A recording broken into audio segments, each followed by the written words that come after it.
Que toque nesta hora, ao vivo, live,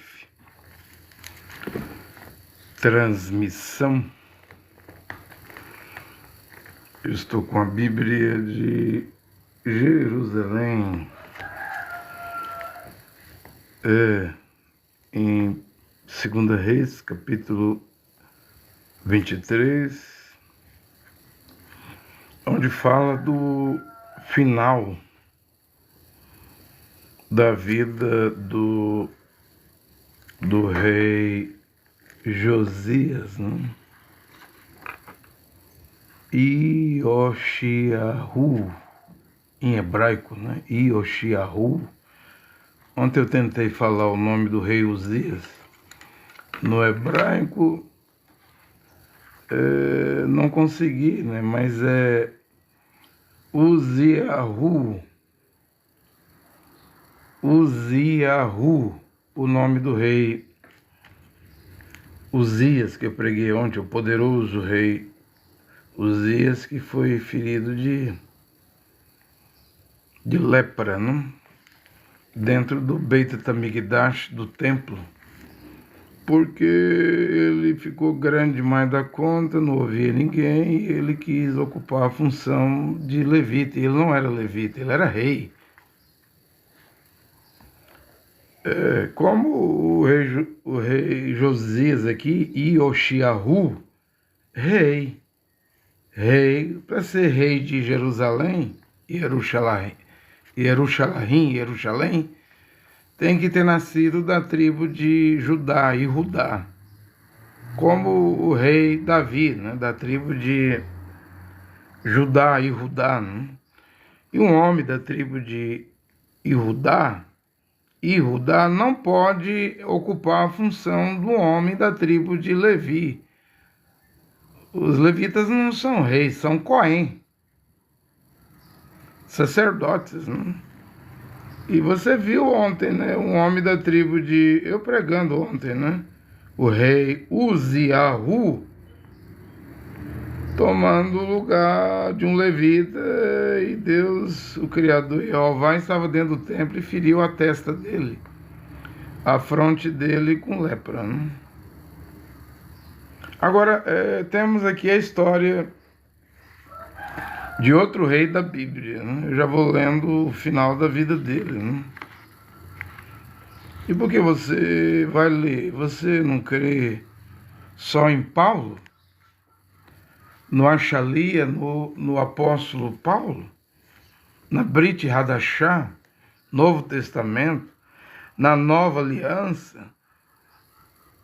André Luiz Nunes, nas 14 cartas de Paulo? Por que você lê o Antigo Testamento? Eu leio porque Paulo diz em 2 Timóteo 3,16 que toda a Escritura é inspirada por Deus e é útil para instruir, educar, serve também para corrigir. O pregador vai usar ela para refutar. Refutar é calar a boca dos contradizentes, né? Então, as Escrituras, Paulo fala em 2 Timóteo 3,16 e 17, é para levar o homem de Deus à perfeição, para que seja perfeito, qualificado para toda boa obra. Então é por isso que eu prego toda a Bíblia, porque toda a Bíblia é inspirada, né, por Deus. Do Bereshit, Gênesis ao Apocalipse. Só que minha Bíblia tem mais 7 livros, né?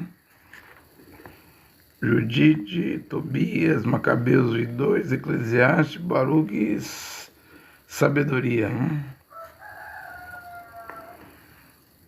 E acredito que é inspirado.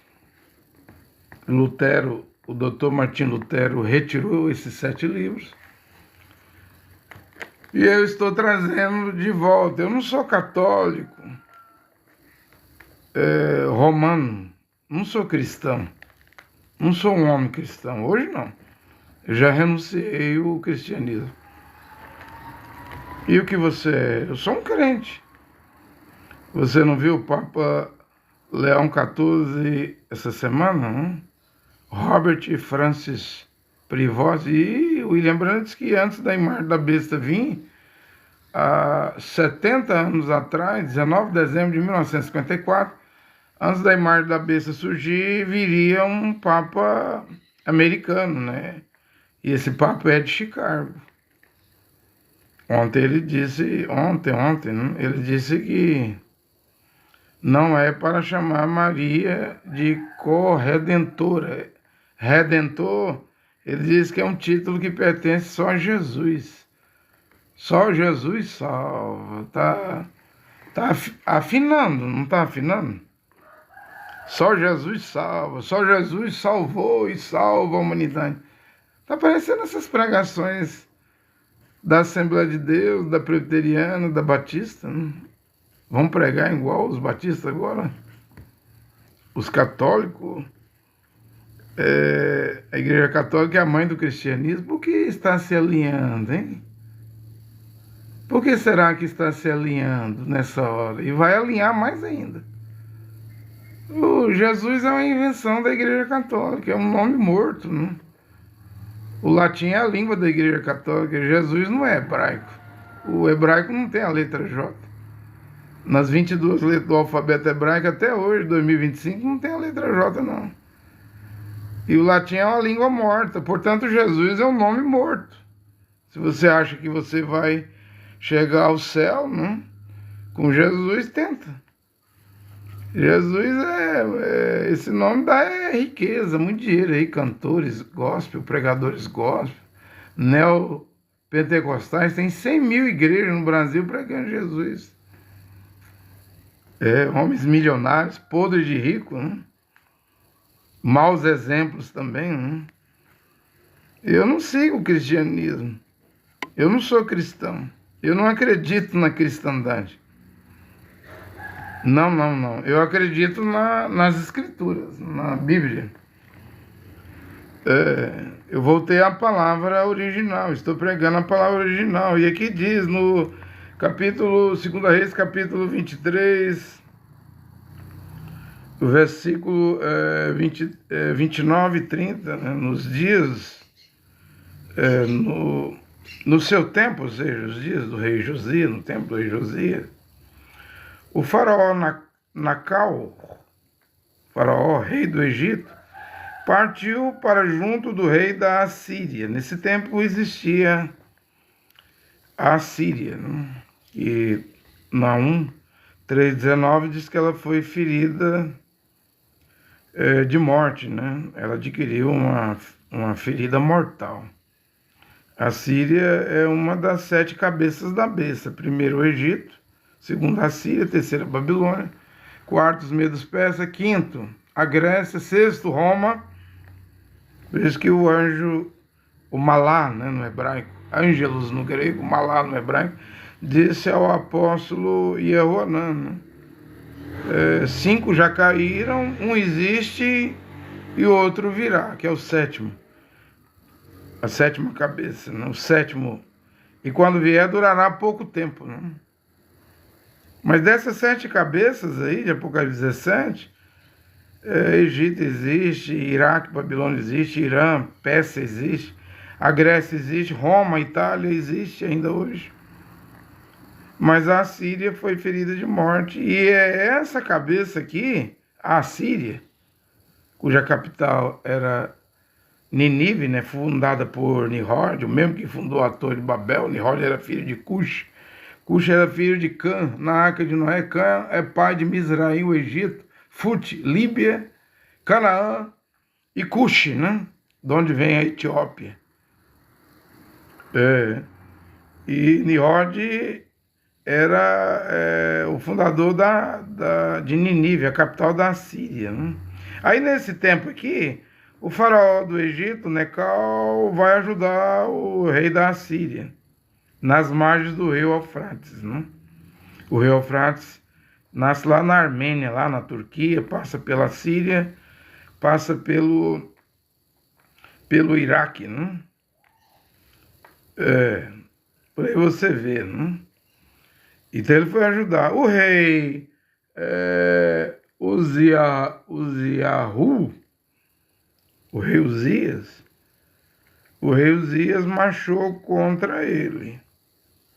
Mas o Necal aí, o rei do Egito, o faraó, matou o rei Josias em Megido. Né? Megido é o norte de Israel, onde vai acontecer o Armagedon, né? A guerra do Armagedon. Então o faraó do Egito matou esse rei Uziahu, o rei Josias, em Megido, no primeiro encontro. Seus servos transportaram seu corpo de carro desde Megido e o conduziram para Jerusalém e o sepultaram no seu túmulo. Né? Então vemos aí a história de um rei de Israel e um grande rei, né? O rei Josias morrendo nas mãos de um rei egípcio, de um faraó egípcio, né? Eu vou continuar falando sobre a infalibilidade. Né? Eu disse ontem que o único homem que tem a infalibilidade, o único mesmo, e ninguém mais tem, é Yehoshua Mashiach. Passarão os céus e a terra, minhas palavras não passarão. Matitial 24, 35. Né? Em outras palavras, ele está a dizer que as palavras dele não falharão. Agora, toda a Bíblia, inclusive esse texto que eu li aqui, embora é Reis, Crônicas, Reis, fala da história. Né? É um livro bíblico, mas é um livro histórico. Mas é útil, já que toda a escritura da Bíblia é inspirada por Deus, é útil para instruir, corrigir, educar na justiça. Vai servir também para usar na pregação, para calar a boca dos contradizentes. Né? E a Bíblia é a Bíblia. Olha o que Paulo fala, que a Escritura é que vai levar o homem de Deus a ser perfeito e qualificado para toda boa obra. Então não é igreja. Não é denominação, organização, não é Islã, não é judaísmo, não é cristianismo, as três maiores religiões do mundo que vai te levar a ser perfeito. O Mashiach disse nos evangelhos, né? Sede perfeito porque o vosso Pai é perfeito. Mas como vamos ser perfeitos? Se o rei Davi disse, eis que iniquidade fui formado e em pecado me concebeu minha mãe. Não é que a mãe de Davi cometeu adultério. Não é que Davi é um filho bastardo. Tem pregador que prega isso. É loucura, gente, dizer isso.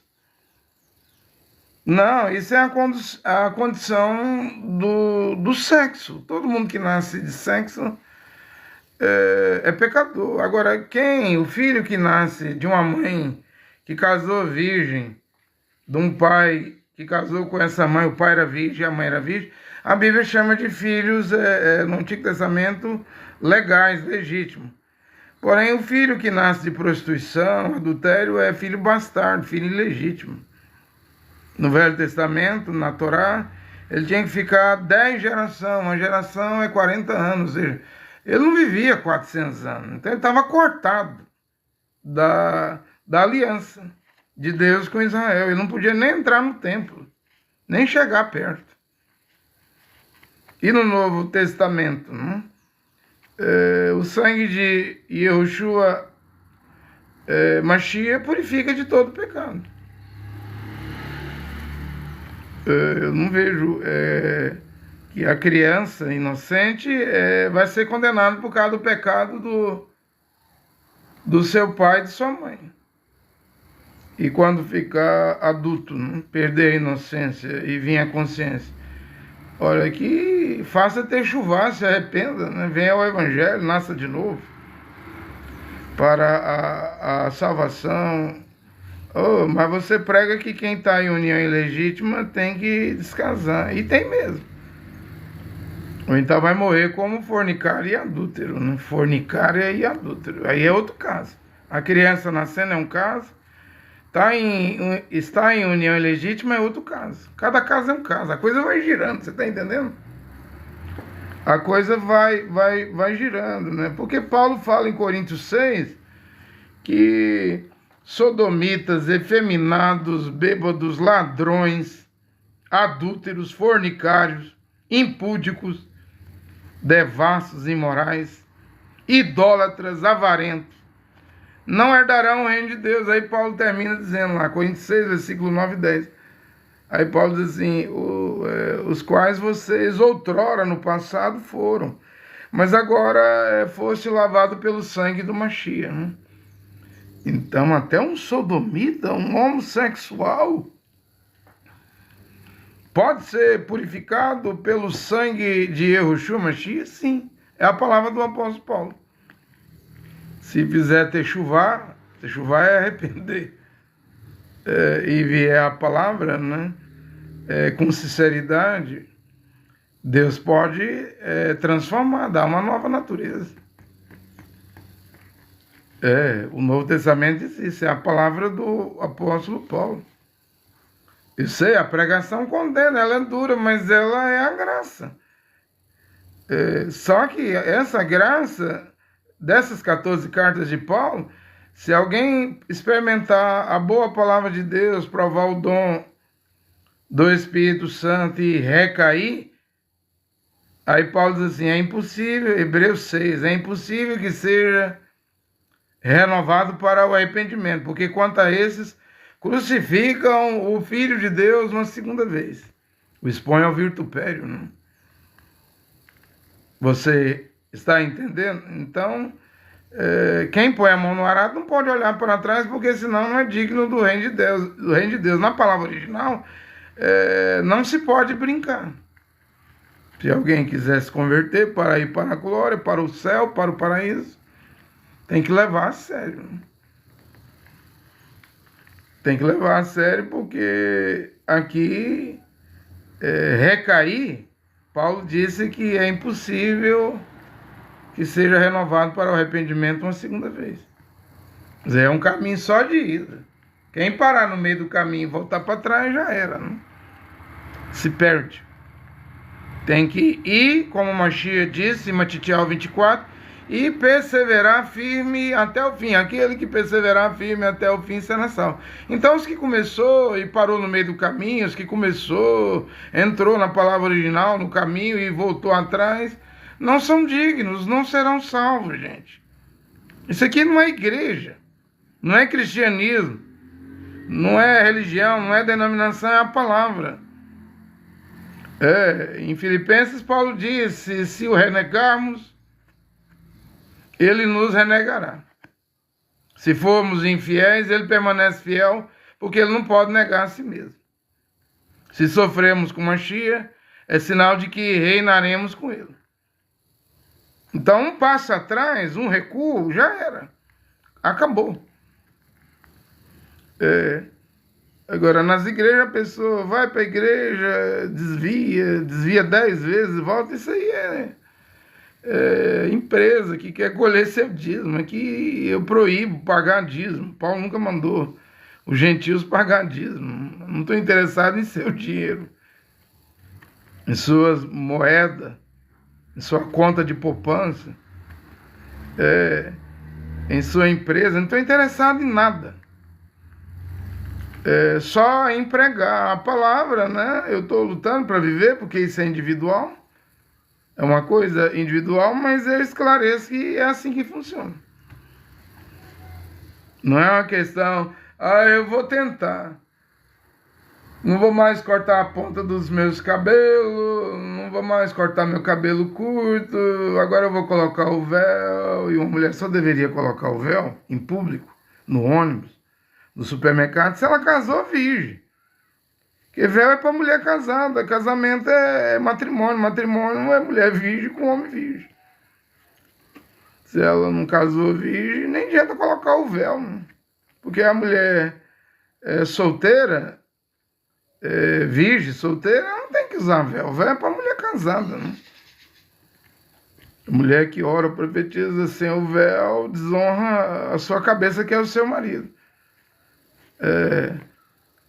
Se ela não se cobre com o véu, mande ela cortar os cabelos. 1 Coríntios 11:6. Se cortar um cabelo e rapar a cabeça é vergonhoso, é indecente, que ela se cubra com o véu.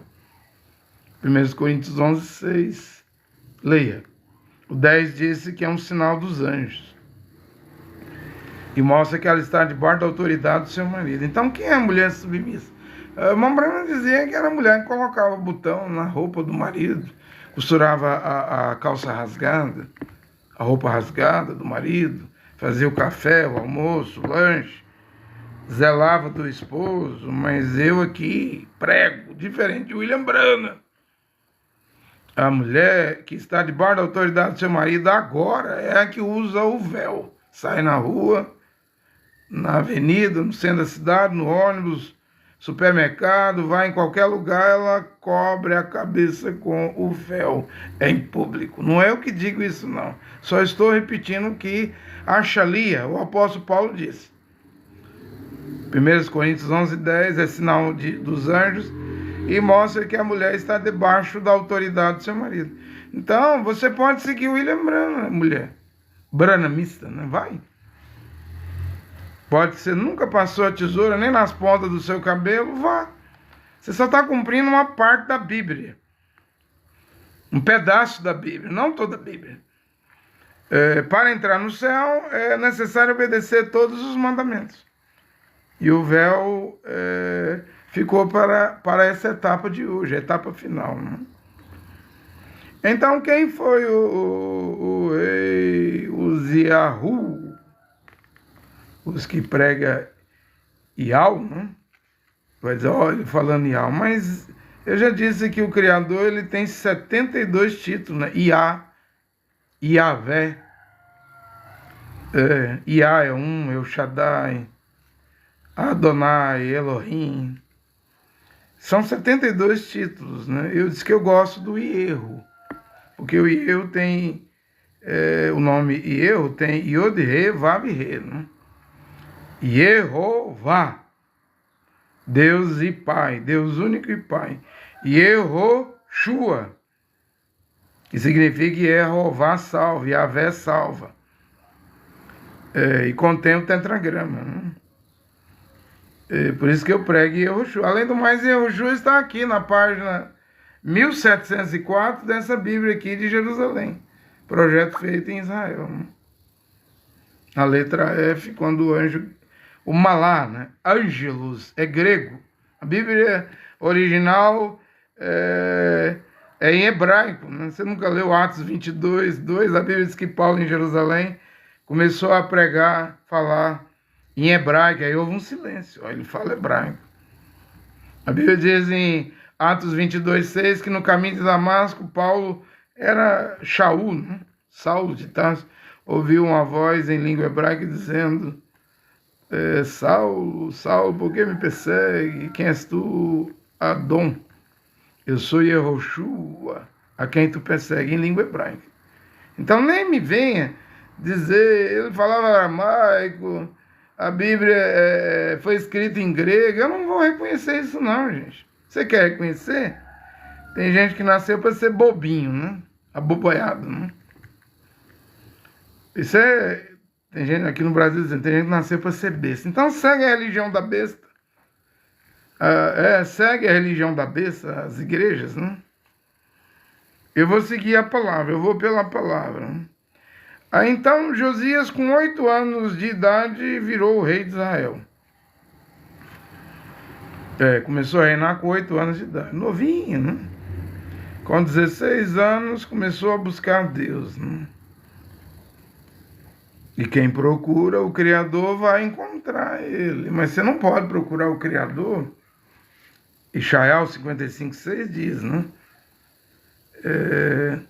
Buscar a Adonai enquanto se pode achá-lo. Invoca-o enquanto está perto. Né?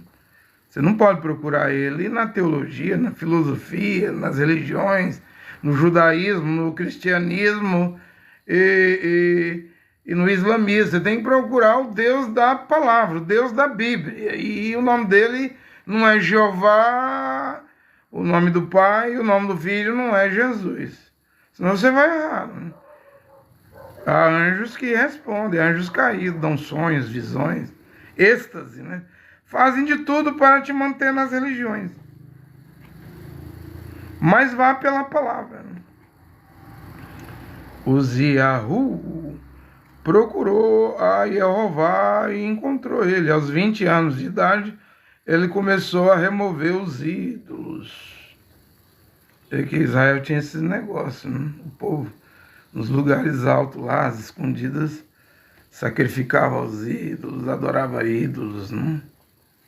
Mas esse rei Uziahu, Josias, ele é um purificador, né? Um rei purificador, um rei zeloso.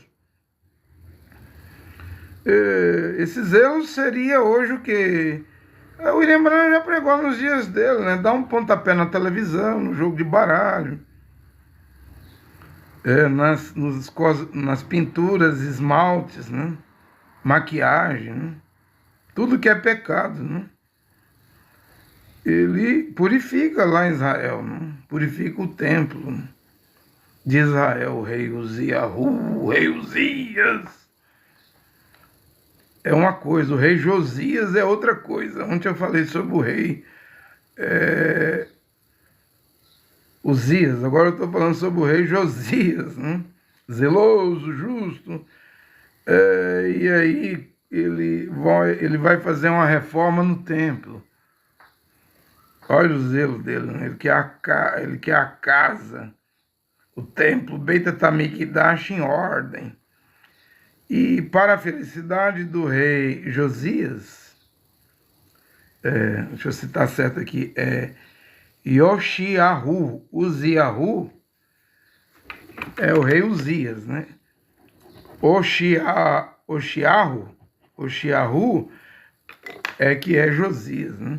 Então, quando vai fazer a reforma, no Beit HaMikdash, no templo, o sacerdote Ilquias vai encontrar algo valioso, precioso, que vale mais do que o ouro, vale mais do que a prata, vale mais do que dinheiro, vale mais do que riqueza, vale mais do que patrimônio, vale mais do que qualquer coisa preciosa na reforma do Beit HaMikdash, que o rei Yoshiahu, Josias, estava promovendo. O sacerdote Ilquias encontra o livro da Torá, da lei, e vai levá-lo para o rei Yoshiahu, o rei Josias, né, que vai se emocionar, vai vibrar, vai se alegrar, porque ali tem 613 mandamentos. Olha, se ele começou a reinar com 8 anos, Yoshiahu, Josias, com 16 anos buscava Deus, com 20 já estava removendo os ídolos pagãos, purificando. E quando ele encontra esse livro, o sacerdote na reforma do templo do Beit HaMikdash lá, do templo, né, de Salomão, acha esse livro que vale mais do que ouro e prata, porque a palavra de Deus é a única coisa que permanecerá eternamente, para sempre. Ó Jeová Adonai, ó Senhor, Salmo 119, acho que é o versículo 85, a tua palavra permanece no céu, porque você não trouxe nada para este mundo. Jó disse, você veio nu, sairá do mundo nu. Paulo disse, nada trouxemos, nada levaremos daqui. Porém, o conhecimento da palavra, obedecer à palavra, a palavra permanece eternamente no céu. Por isso que a palavra é mais valiosa, preciosa do que o ouro e a prata. O ouro e a prata, mesmo nas obturações que você faz na sua boca, nos seus dentes, ficará no cemitério, no túmulo. O seu ouro aí, os seus dentes obturados, você não leva. Quando sua alma sair do corpo, se desligar do corpo, pular para fora do seu corpo, sua alma não levará nada daqui não, mas levará, Paulo diz assim, eu guardei a fé, levará a fé, né? Compreende? Por isso que o rei fica motivado, estimulado, alegre, né? E se ele já estava levando Deus a sério, imagina agora conhecendo 613 mandamentos da Torá. Ele vai celebrar a Páscoa, as festas. Vai colocar tudo em ordem. Manda celebrar a Páscoa, né? E faz o povo de Israel, em peso inteiro, renovar a aliança com o Criador Jeová. Ele endireita tudo. Mas esse rei, gente, zeloso, justo, um rei precioso, ele vai morrer. E ele vai morrer nas mãos do Necal lá, o Neco, o faraó do Egito, né? Numa batalha lá no Megido. Megido é onde vai ter a batalha final de Apocalipse 19, quando Mashiach Yoshua vem montado em um cavalo branco. Seu nome é o Verbo, a palavra de Deus, no manto e na coxa. Está escrito Rei dos Reis, Senhor dos Senhores. E ele tem um nome que ninguém conhece, senão ele mesmo. Esse é a pronúncia do tetragrama, porque embora eu falo Jeová, é hipotético, entendeu? Só Mashiach que detém o conhecimento dessa pronúncia aí do tetragrama. Mas e por que você fala Jeová? É o mais próximo. É o que mais se aproxima, né? Os judeus falam Hashem, o nome, né? Ou chama de Adonai, Elohim, Yehovim. Mas só a Mashiach pertence à pronunciação do nome, né? Mas Yehoshua é o nome que salva hoje. É o nome que todo aquele que invocar o nome de Adon, que é Yehoshua, Mashiach, será salvo, né? Você quer ir com Jesus? Vai. A Igreja Católica já começou a alinhar as coisas. Porque o William Brandt diz, depois do Papa americano, o que vem? Depois que um Papa americano for levantado, o que vem? A imagem da besta. O que vai vir é a imagem da besta. Então está chegando, né? Quer continuar dormindo, brincando de igreja, de religião? Continue, mas os eventos vão acontecer independente de você reagir ou não. Se você reagir ou não, de toda forma vai acontecer. E durante o reinado de Oxiahu, rei Josias, o faraó Necal, lá o Neco, rei do Egito, levou o seu exército até o rio Eufrates para ajudar o rei da Assíria.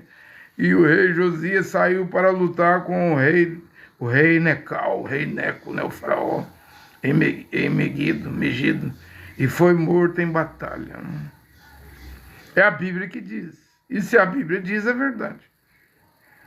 Mas não houve um sonho, uma visão, um profeta para advertir Josias? Eu não sei o que aconteceu aqui, gente. Mas ele morreu. Eu não sei por que ele foi em batalha. Eu não sei dizer, a Bíblia não relata. Só relata que ele morreu, mas ele não merecia morrer. Mas se é um decreto divino, os decretos divinos não podem ser anulados, cancelados. Se Deus decretou que era assim que terminaria a vida do rei Josias e Oxiahu, sendo eliminado nas mãos de um pagão, é assim que ele teve que morrer. Ele cumpriu a missão dele, o histórico dele, a predestinação dele, a eleição dele. Agora, eu não sei o motivo, eu só sei que ele morreu, né?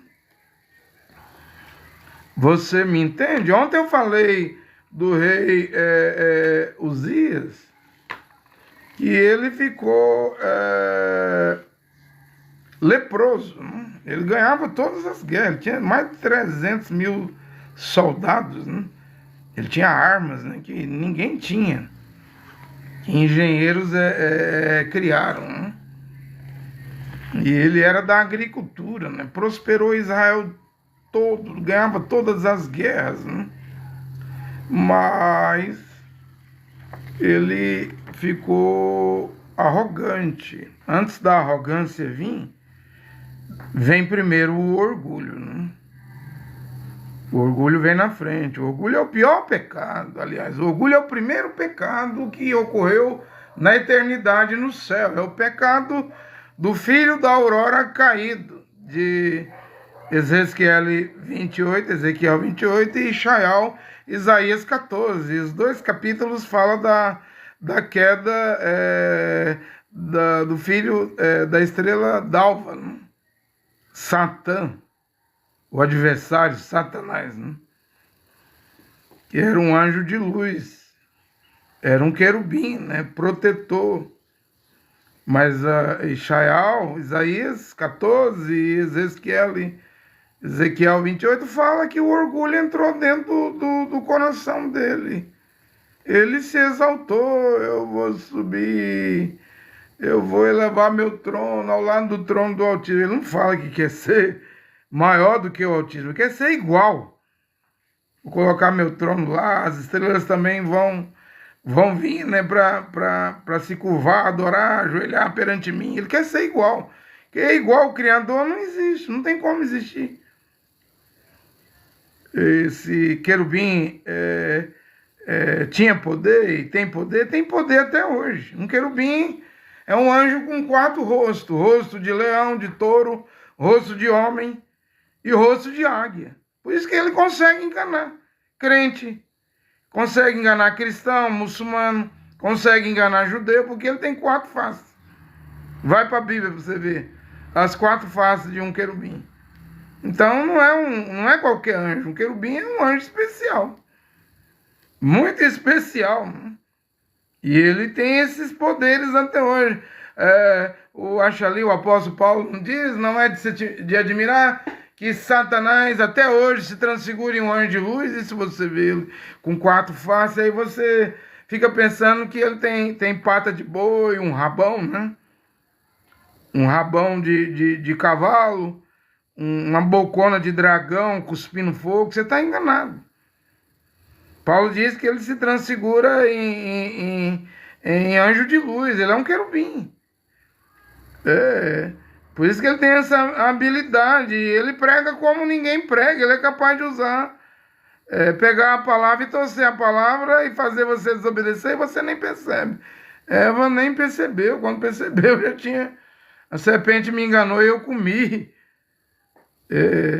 A serpente veio pregando, ensinando teologia e filosofia para Eva. Você não vai morrer não, sua boba. Seus olhos vão ser abertos. Você vai ser como o Criador. Conseguiu ludibriar, engabelar, seduzir a mulher. Tá entendendo? Foi o primeiro pregador lá no Jardim do Éden que torceu, deu sentido contrário. O mandamento era: coma de todas as árvores livremente do Jardim do Éden, menos da árvore da ciência do bem e do mal. Se comeres, certamente morrereis. Bereshit, Gênesis, capítulo 2, versículo 16. A serpente fez uma nova revelação: certamente não morrerá. Só mudou isso. Deus disse: vai morrer. A serpente diz: não vai morrer. Aí ficou entre acreditar no Criador Todo-Poderoso ou acreditar na serpente, uma criatura que estava inspirada por Satanás. Porque Ezequiel 28 diz que era os querubim, protetor, estava no Jardim do Éden, se vestia com pedras preciosas. Ele estava lá no Éden. E o que fez a mulher? Não acreditou no Criador e acreditou na criatura. E hoje, a mesma coisa aqui. Vão adorar a criatura. Inclusive eu preguei aqui, tem pregações que eu explico que a homossexualidade está lá em Romanos 1, né? Paulo diz que é um pecado que quem comete é digno de morte, mas tem salvação se fizer de chuvar, se arrepender, né? Porém, Paulo diz lá que esse castigo vem ser pederasta, homossexual, lésbica, porque os homens, né, mulheres, adoraram mais a criatura do que o Criador. Por que há esse grande índice hoje? O mundo virou uma Sodoma. A adoração, homens adorando mulher, mulher adorando homens, um adorando a criatura e o Criador foi ignorado, foi esquecido. Tem gente que diz que nem existe. É um pecado. Todo pecado tem sequela, tem consequência. Às vezes a vacina, os remédios, não vão tirar tais maldição. Deus tem seus decretos. Dependendo do pecado que você fizer, virá maldição. O William Branham não dizia que o mongolismo, que é a síndrome de Down, né? Síndrome de Down. Era por causa do pecado, porque eles inventaram a penicilina, e aí o homem e a mulher pecados sexuais, e o remédio lá nos hospitais sarava as doenças. Mas e as consequências, né? Porque pecado traz consequências. Foi Deus que disse: eu vou visitar até a 4ª geração dos que me odeiam. Vou visitar o pecado dos pais nos filhos, até a 4ª geração. Eu disse, é certo que aquele cego lá de nascença, nem o pai nem a mãe pecou. Até porque naquele tempo não havia esse grande índice de prostituição, adultério, e hoje o problema é a união ilegítima. Olha o IBGE no Brasil.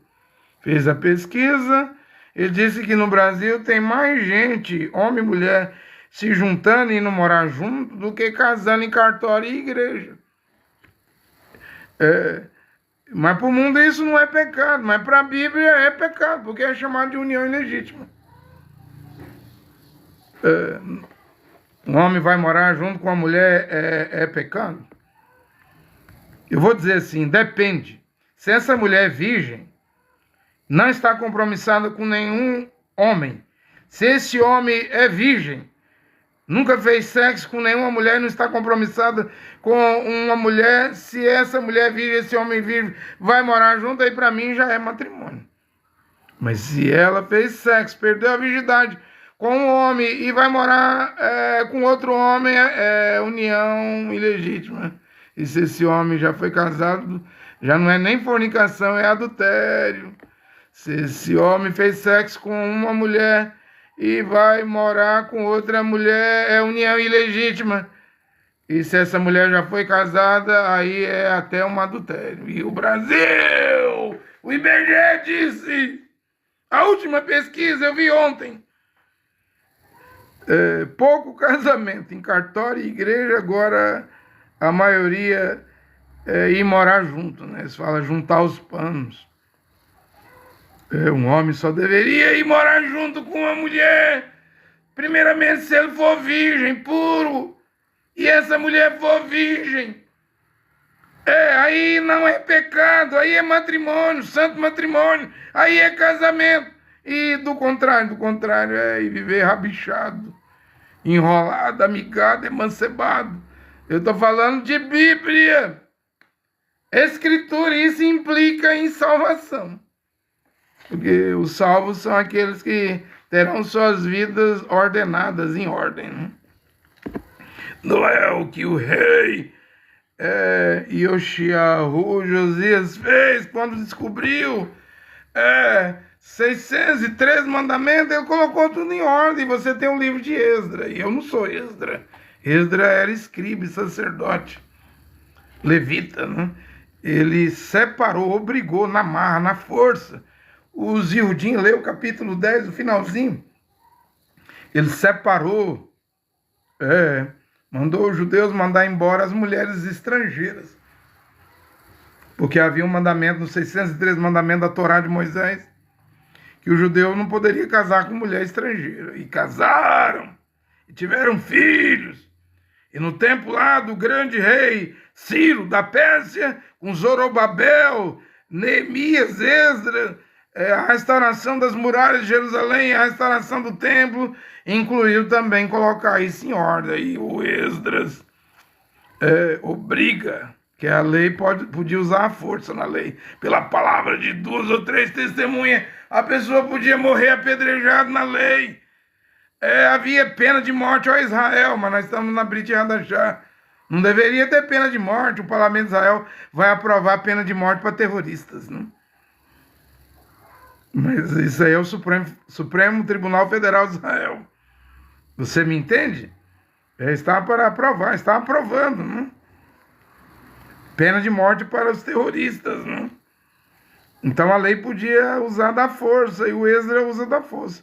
mandou os maridos Iudim judeu mandar as mulheres gentílicas e as filhas e filhos tudo embora. Porque as muralhas de Jerusalém, os muros estavam sendo restaurados, o templo estava sendo restaurado, e para voltar para lá tinha que estar tudo em ordem, né?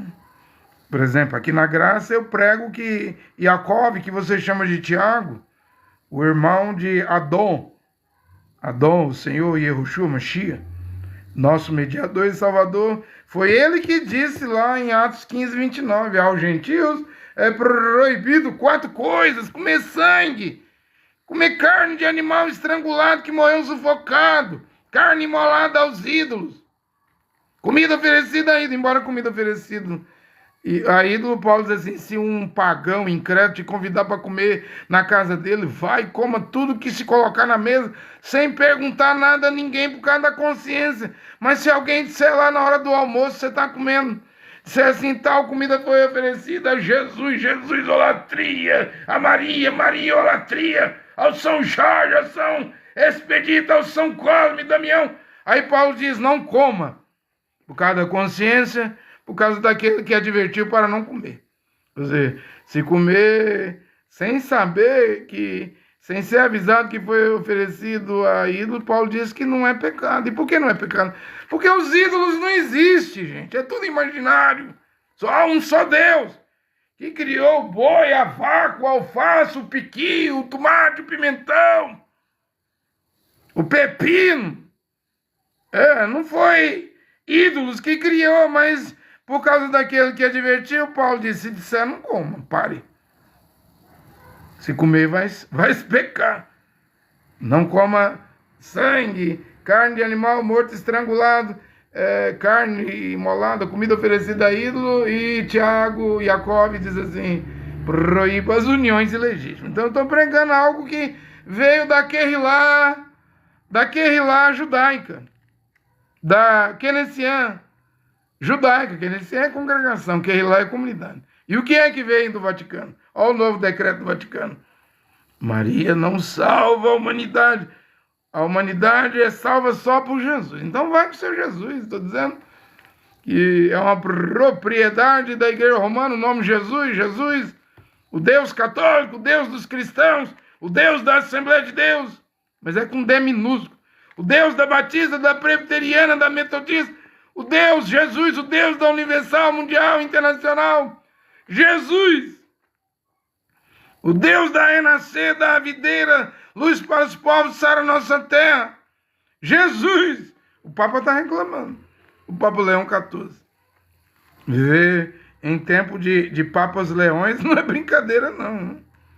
Não sei, parece que o tal do Santo Agostinho era um leão lá também, né? Um Papa. Ele que cria o edito para começar a perseguição, a Inquisição. Ou seja, ele ainda usa a Bíblia, né? Como Jesus trouxe o apóstolo Paulo na força, né? Cegou ele. A igreja também romana, a igreja mãe deve trazer seus filhos heréticos na força. E aí, matou 68 milhões na Inquisição, na fogueira. Aí veio o Leão X. O Leão X mandou Jean Jorge Tricino para a Alemanha. Em 1515, o gramático italiano, o linguístico italiano, e ele muda a fonética da letra I para o J. Aí vem o nome Jesus, que tem 501 anos. Agora vem o Leão XIV, no tempo da IA, de outra revolução mundial, a IA, a internet, né?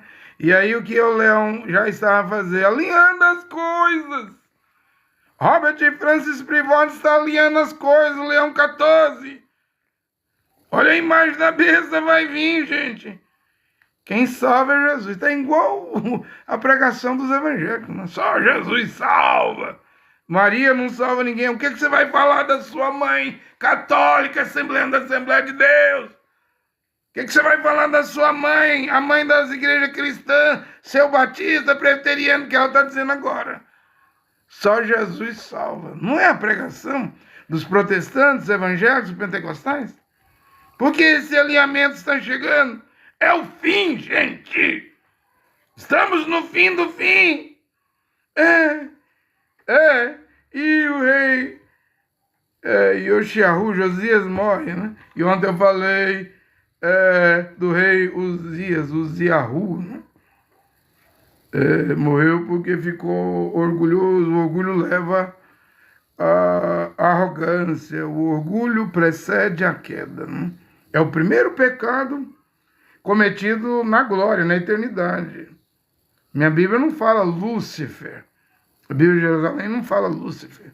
Fala filho da aurora caída, a estrela d'alva que caiu, né? Você me compreende? O primeiro pecado na terra foi sexo. Conhecimento da árvore, do bem e do mal. Eva comeu o fruto proibido, fez sexo primeiro com a serpente, depois passou o fruto proibido para Adão, esse conhecimento, né? Esse é o primeiro pecado na terra, mas o orgulho precede a queda. Vocês sabem que eu estive 10 anos aí no Cacu Felipe, né? O Cacu disse que vai vir no Brasil, né? Eu já relatei um sonho que eu tive em 2021, mas eu acho que o Cacu não vai poder manipular meu sonho, porque eu dei um sonho. Um sonho. Cacu não é profeta. Eu fui falar um sonho para ele e ele me fez 19 perguntas sobre esse sonho, né? E depois que ele mandou eu sair da mensagem dele, ele manipulou o sonho.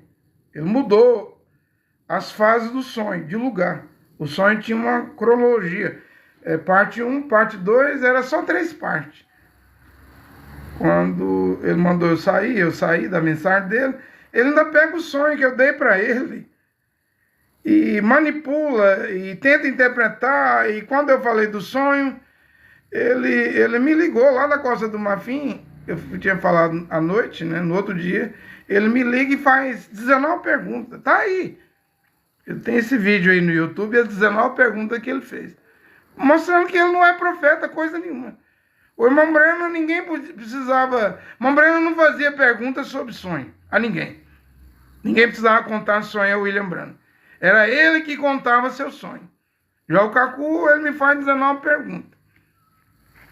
Você estava de roupa, estava nu, tinha água, tinha muro onde você estava? Fazendo pergunta, gente. Porque não é profeta, mas é arrogante.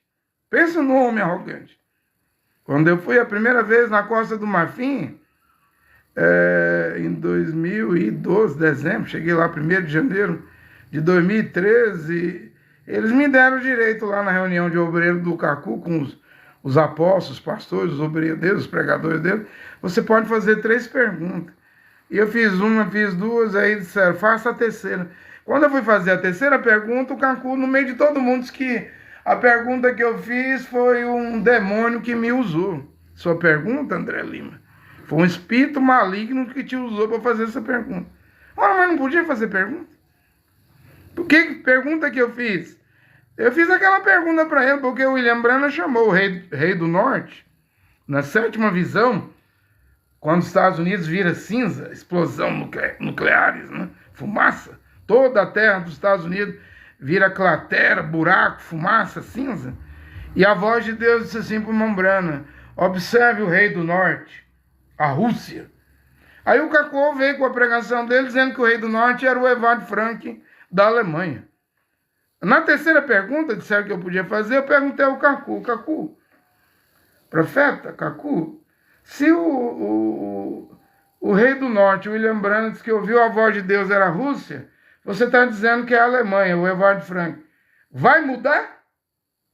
Era a Rússia, você disse que é a Alemanha, ainda pode deixar de ser a Alemanha e ser outra coisa? Aí o Cacu disse que era um espírito maligno.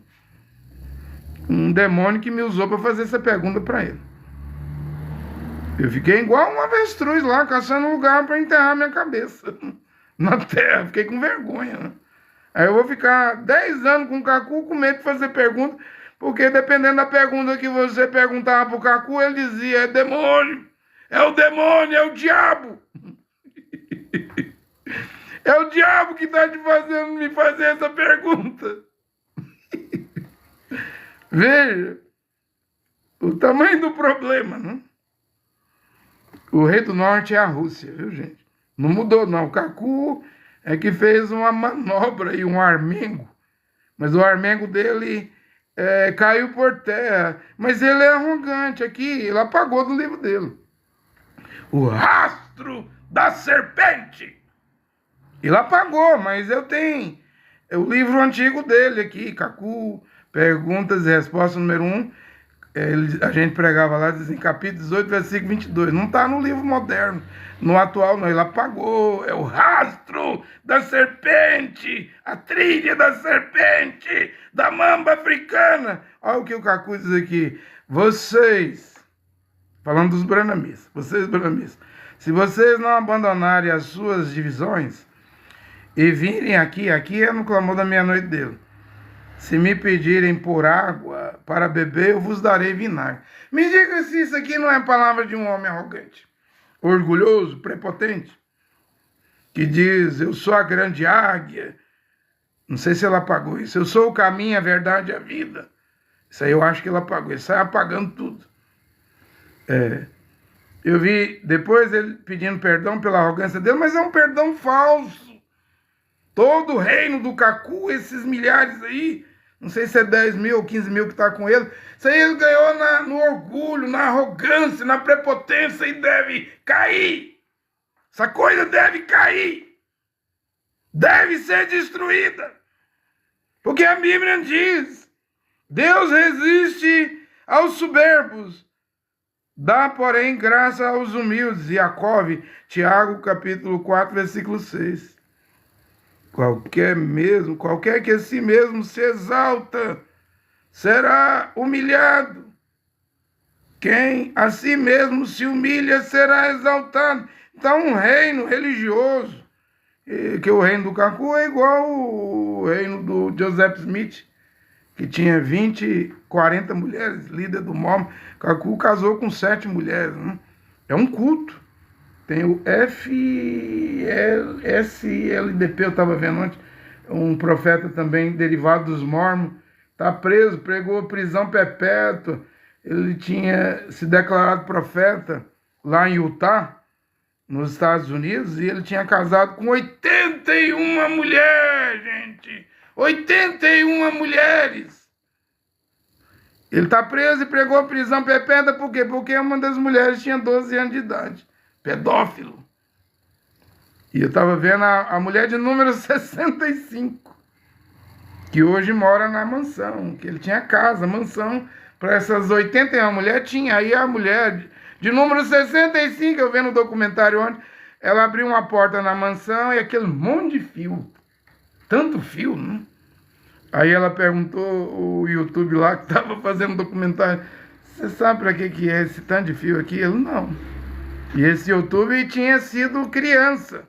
Conseguiu escapar dessa poligamia. Morava com o pai dele tinha 4 mulheres.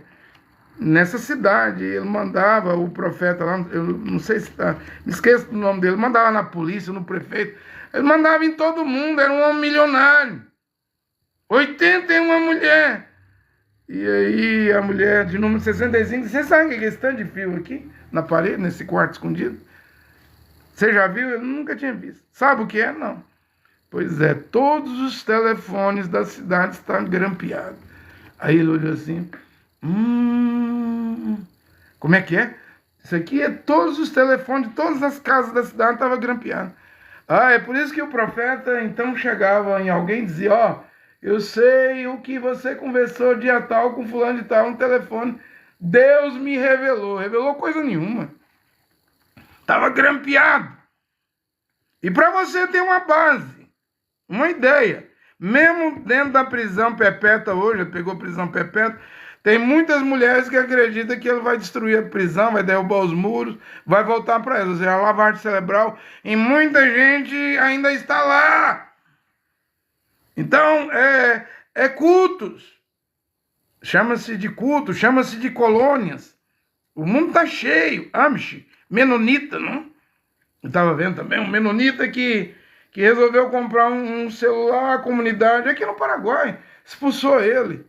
Então, nunca mais ele viu a mãe, os irmãos, perdeu o contato. Porque quando os menonitas, eles vivem em colônia fechada. Mas se eles expulsar alguém, se comprar um celular, você vai ser expulso. Se comprar uma televisão, você vai ser expulso. Você comprar um carro, você vai ser expulso, que é regra. É tolerância zero para a modernidade. E quando você é expulso, é a mesma coisa de morrer. Pai, mãe, irmão, irmã, perde o contato com a família. Pensa na depressão. Cada religião é um culto, até os TJ. Quando alguém é expulso, nem o pai e a mãe falam com o filho e a filha, o que o filho e a filha faz, eu vou me suicidar. Que entra em depressão. Igreja mata. Igrejas destrói. Pessoas, vidas. Gente, se a pessoa saiu de uma religião, não deixa de ser filho seu.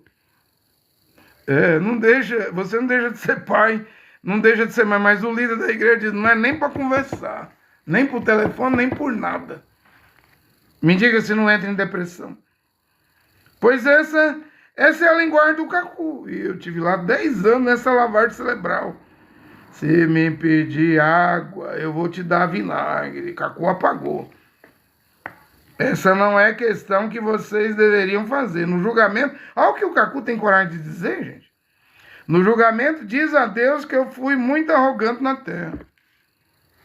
E ainda tinha coragem de dizer isso e botava nós para pregar essa coisa, né? Porém, a Bíblia, a palavra de Deus, a palavra infalível, em Jacob, Tiago 4, versículo 6 diz, Deus resiste os soberbos e dá, porém, graças aos humildes.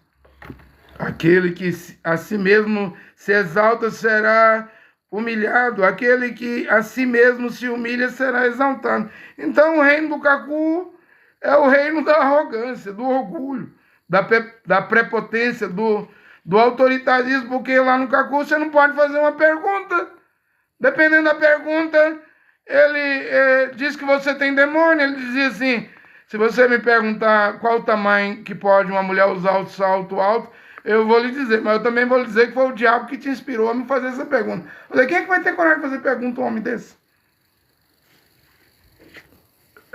Isso é orgulho, isso é arrogância. Deus não está nisso. Nunca esteve nisso.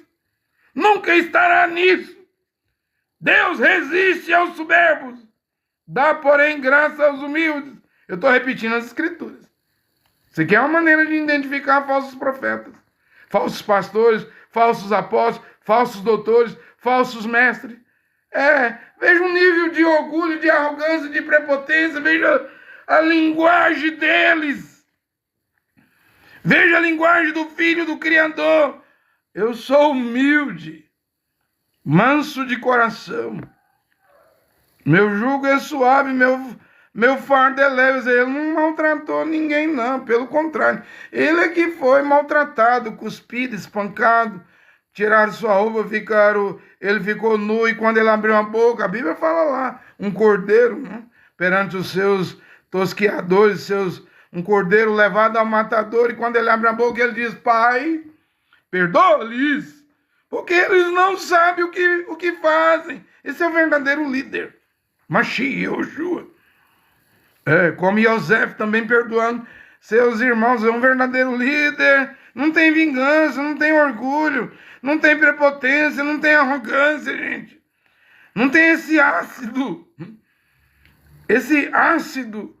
do orgulho, da arrogância, da prepotência que os líderes de religião têm. Embora um verdadeiro líder vai pregar a palavra. Se a palavra falar algo, pouco importa onde vai arrebentar, quem vai cair, o que vai desmoronar. Se está escrito na Bíblia, vamos pregar. É duro. Eu não estou pregando contra as uniões ilegítimas, eu sei que é duro. Mas não é minha essa palavra. Atos 15, 29. É a palavra de Deus e eu devo pregar. Se eu não pregar, eu vou ser um pregador infiel. Como é que eu vou entrar no céu? Como é que eu vou entrar no céu? Me diga, eu não posso cortar nada. Há coisas que irmã Brana não pode pregar, ele mesmo viu, não é para mim. Mas virá depois de mim, virá algo mais duro. Mais duro do que eu estou pregando. Está aqui agora, gente. O que você vai fazer, eu não sei. Eu só devo pregar. A palavra de Deus é infalível. Estou terminando a minha pregação. Presta atenção, porque eu vou terminar a minha pregação. O mesmo texto, presta atenção. Aos hebreus israelenses, 12 tribos de Israel, os hebreus, os israelenses, os iudim, Deus deu um livro, o Velho Testamento. A Torá, os 5 livros de Moisés, Terelins, os Salmos, Navim, né? Os Navim, os profetas. Mas nós também, no Novo Testamento, na Nova Aliança, na Brit Hadashah, foi dado 14 livros, as cartas de Paulo, para ficarmos bem orientados. E veja, no Velho Testamento, isso está em Apocalipse também, né? Deuteronômio 4, versículo 2 diz assim, são 613 mandamentos, foi dito assim, não acrescente ao que eu não acrescenteis ao que vos ordeno, e nada tirareis também, são 613. Observareis os mandamentos, são 613. Eu disse que eu tinha pregado 590 mandamentos, pontos, de Paulo, mas para mim já está nos 700.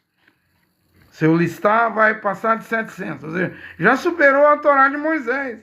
E Deus disse, deu o livro, o rolo, que o sacerdote Uquias achou, o rei Josias Yoshiahu gostou e aplicou na nação de Israel, a verdadeira adoração voltou. Mas olha a advertência, com certeza o Josias leu isso.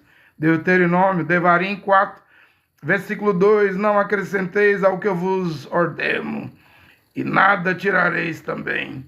Observareis os mandamentos, são 613. Rambam, Maimônides, que é considerado um Mashiach no judaísmo, escreveu um livro, 613 mandamentos da Torá. Desse tamanhozão, dessa grossura. Para o judeu saber o que Deus pediu, o que ele ordenou. Nada tirareis também. Observareis os mandamentos de Jeová, vosso Deus, tais como vou prescrevo. Estava escrito, gente. Leia Devarim, Deuteronômio 12:32, obedeça todas as leis. São 613. Que eu estou dando a vocês, sem acrescentar e nem tirar nada. Deus não aceitava tirar nem sequer o menor dos mandamentos.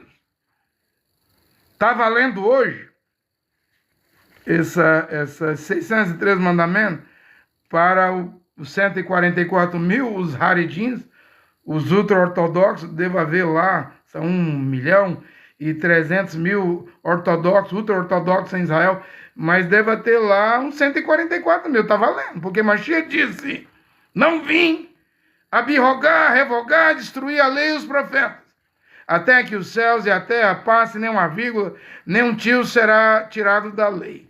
Qualquer que ensinar todos esses mandamentos, mas Mashiach está pregando as ovelhas perdidas da casa de Israel, não é para mim. Não é para mim. Não vê lá que tem 1.300.000.000 de ultra-ortodoxos? Deva ter lá pelo menos 144 mil que cumpre Levítico, vai em Crá 19:27, onde diz, não cortareis o cabelo dos lados. Tem que crescer aqueles cachos, aquelas tranças. Também não aparareis vossas barbas. Eu já disse que essa é a aparência do verdadeiro Yehudim judeu. Nataniel não se parece. O primeiro-ministro da defesa lá, Israel Katz, não se parece. O Smotrich da finança nem se parece com o judeu. O Ben-Gvir, ministro da segurança, nem se parece. Mas tem lá 1.300.000 que está tentando se parecer com a Torá. Deve haver 144 mil. Quando Moisés, Eliahu chegar, Elias vai retirá-los. O remanescente, ainda que a nação de Israel seja como a areia da praia, Romanos 9:27, só o remanescente, o resto será salvo. É um pequeno grupo de 144 mil, porque Deus disse, obedeça a todas as leis, são 613, que eu estou dando a vocês, hebreus, israelenses, iudim, judeus, sem acrescentar e sem tirar nada. Esse é o Antigo Testamento. E na Nova Aliança? Temos o Apocalipse 2, versículos 18 e 19 no Novo Testamento, dizendo: se alguém tirar quaisquer palavras, aí é a Nova Aliança, deste livro, os judeus não creem no Novo Testamento. Eles não acreditam na graça, na Brit Hadashah. Mas eu acredito, é para mim, é para nós. Se alguém tirar, será tirado sua parte da árvore da vida da cidade santa. Será tirado o direito de entrar dentro da cidade santa. Será arriscado seu nome do livro da vida. Se alguém acrescentar, tá aí, leia Apocalipse, a mesma coisa que Deus disse aos hebreus, helenos e judeus, ele está dizendo para nós gentios. Não tira nada. Não acrescente nada. Apocalipse 22, 18, 19. Se alguém acrescentar, será acrescentado os flagelos, as pragas, as maldições. Por isso que Paulo disse em Coríntios 15, 2, vocês são salvos segundo o meu evangelho. Se o retiverdes, tal como vos tenho anunciado, se é que não creste em vão. E hoje é o tempo de voltar à sã doutrina. Paulo disse em Timóteo, nos últimos dias a sã doutrina voltará, mas em meio a quê? Em meio a doutrinas de demônio, doutrinas malignas, diabólicas, doutrinas satânicas. Paulo chegou a dizer que nos últimos dias, quando a sã doutrina voltará, está aqui hoje, os homens terão comichão, coceiras no ouvido, não suportarão ouvir a sã doutrina, porque amontoarão doutores, mestres. Esse amontoar aí vão pagar salário caro, 50 mil, 10 mil reais, 100 mil reais, 200 mil reais para pregar dogma, filosofia, credo, teologia. E até a mensagem de Mombrana. Quem pregar a mensagem de Mombrana hoje é maná podre, né? Cheio de cupim, de verme. O maná lá em Israel caía. Se você não comesse tudo, deixasse sobrar um pouco da porção, no outro dia estava cheio de verme. A mensagem de Mombrana foi gloriosa pro tempo dele, mas hoje não funciona.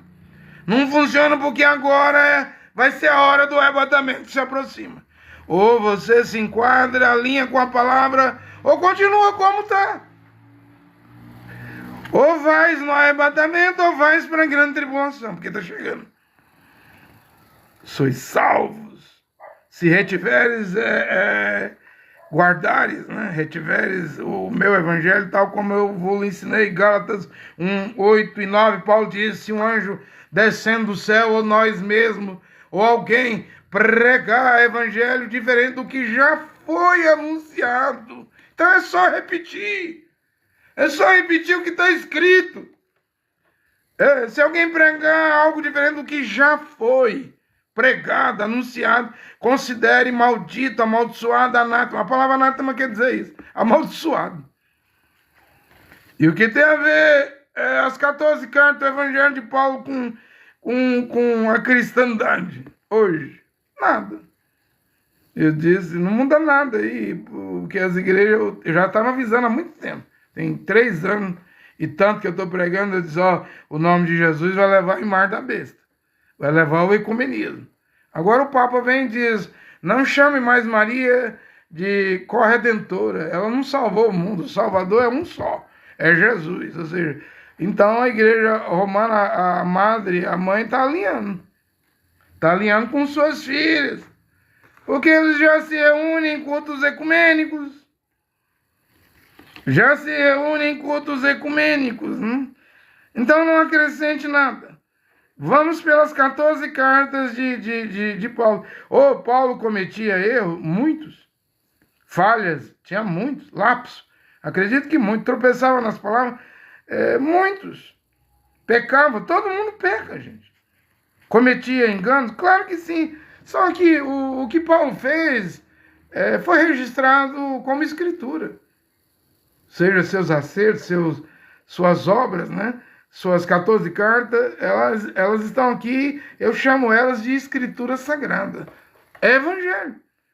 Você fugir, correr, ignorar, evitar, você está perdido. É só a Escritura que tem poder de nos levar à perfeição. Né? Deixa eu ver o que mais que eu anotei aqui. Né?